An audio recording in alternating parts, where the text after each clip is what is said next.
Recent గా తిరుపతి పైన పెద్ద ఎత్తున చర్చ జరుగుతుంది. గోశాలలో ఆవులు మరణించాయని చెప్పి అయితే పెద్ద ఎత్తున వైసీపీ వాళ్ళు చెప్తున్నారు. ఒక పురోహితుడిగా మీరేమనుకున్నారు? అదంతా కూడా వాళ్ళు ఇచ్చినటువంటి స్టేట్మెంట్ రాంగ్. సక్రమంగానే జరుగుతోంది. వాళ్ళు ఏదో మభ్యపెట్టి మాయపూసి మారేడుకాయ చేసేద్దాం అనుకుంటే ఎలా కుదురుతుంది? అది కరెక్ట్ కాదు కదా. జనాలందరూ చూస్తున్నారు. ఇవాళ కాకపోతే రేపైనా అది బయటకు వచ్చేసేదే. వాళ్ళు వీళ్ళు చెప్పారని ఎవరు వినే పరిస్థితిలో లేరు. హిందూ దేవాలయాల పట్ల కావచ్చు, తిరుమల తిరుపతి దేవస్థానం పట్ల ఏ ప్రభుత్వానికి చిత్తశుద్ధి ఉందంటే ఏం చెప్తారు?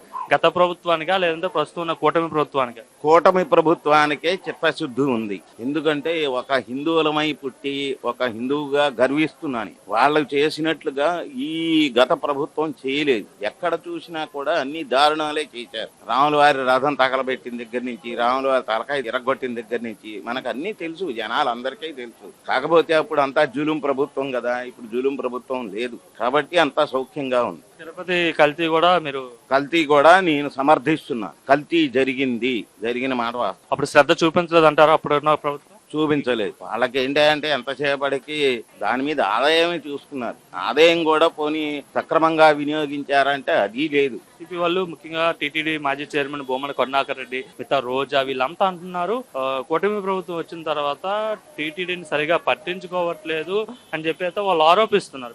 ఆరోపణలకు ఏముంది? నోటికొచ్చిన మాట ముడ్డికొచ్చిన పిత్తు అని ఆరోపణ చేయడానికి ఏముంది సార్? అట్లాగే వీళ్ళు ఏంటంటే బురద చల్లడమే ఇవన్నీ. ఆవులు మరణించడంలో వాస్తవం లేదంటారు, అంతా కూడా ఆరోపణ అంటారా?